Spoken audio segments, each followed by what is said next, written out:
If I want to talk about trade finance, I just want to start to put where we are in some degree of context, because we were going to have an economist with us speaking today, and he couldn't be here, but I just want to sort of put what we're trying to achieve in this. As you may have noticed, that things are pretty tough out there. It's tough over here, obviously tough in England too. And the degree of help that one could get in 2007 is not there anymore. Now, and that's just a realism. And one of the things that we want to point out is that the degree of assistance, if you could call it that, from the banks, and I don't want to turn it into a bank bashing session because that's easy to do, is that the help they gave then is just evidently not around anymore. And another truism I'm going to give you, it's not coming back anytime soon, certainly not probably in the lifetime of a lot of us in this room. One of the big issues that has been pushed throughout the UK, and the government keep pushing it for us, is to say we have to grow out of recession. And that's, very easy to say that. To grow out of recession, I think, go back, is to say, well, growth requires working capital. And we're into this spiral again, say working capital is not available from the banks, where is it going to come from? One of the things that we can do is trade finance. Now, trade finance is probably a very alien concept to most people within this room, as it is to most people. And I want to give you some background as to what it is that we do. What is trade finance? It's got a number of descriptions in there. We can call it transaction finance, which allows a client to fund a committed order. In the first instance, we need to have a committed order from their customer where current working capital resources are not.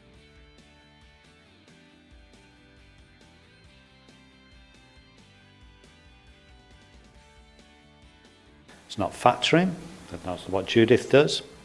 It's not an overdraft, and it's not based on the balance sheet strength of the client itself. This is based on the transaction itself. In actual fact, in a lot of ways, it's a misnomer to call it finance at all, because we don't do finance for business. What we actually physically do is buy and sell goods on your behalf. Just to tell you a little bit about ourselves before we go on, Trade Finance is an independent trade finance house based in the City of London. It's a subsidiary of a group of City Boys, City of London Group PLC, which is listed on the FTSE. But more importantly, it's backed by Macquarie Bank, which probably, again, you haven't heard of, but is an Australian bank, totally untouched by the economic downturn that most of the Western world has seen, and is actually bigger in terms of capital adequacy than HSBC. So although it's not known on the high street, it is a powerful bank. They give us a facility. They're also an investor in the company and very supportive about what we're trying to achieve. The management team has over 100 years' experience in this sector. Let's tell you a little bit about the way trade finance works. And again, simplistic in its own way, but again, maybe alien to what you've been used to in the past.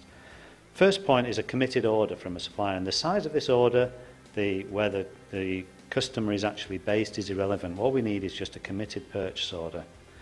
If we can identify the supplier and the goods and get credit insurance, we'll enter into a trade finance agreement. So effectively what we're looking for is you come to us, no matter the strength of your balance sheet, come along and say we have this order from somebody. Doesn't matter what facilities you have in place, whether you're with a bank, this is outside, it's almost like off-balance sheet funding. We place the order on your behalf, so effectively we buy the goods on your behalf. Technically what happens then is we sell the goods to you while they're on the water, the delivery is completed, the invoice is raised, assigned to ourselves, and when payment comes through, you get the benefit of that. Sounds complicated in practice, very simple.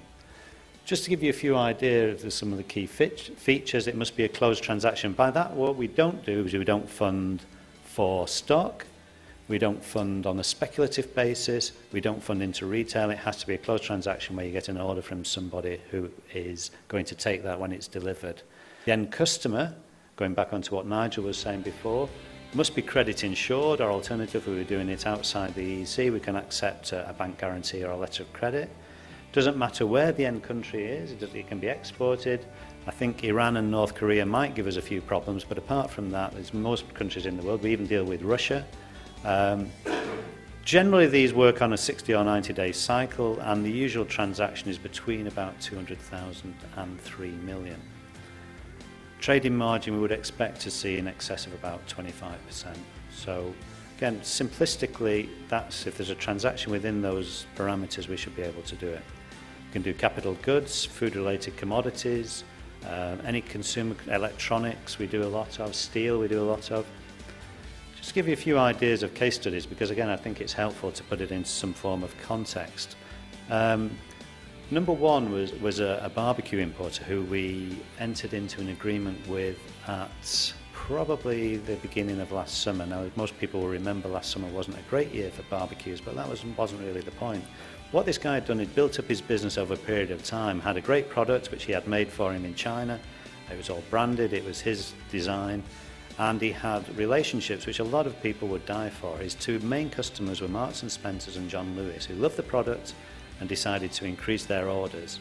By that time, the business was turning over about 3 million and making 400,000 net profit. On the basis of the doubled orders, he went along to his bank and asked them to sort of fund these orders for him. The response from the bank was, I'm afraid, fairly typical, which said they thought the business was overtrading and told him to turn the orders down. To which his response was, it's taken him 5 years to get into Marks and Spencer's and John Lewis. To turn those down was commercial suicide.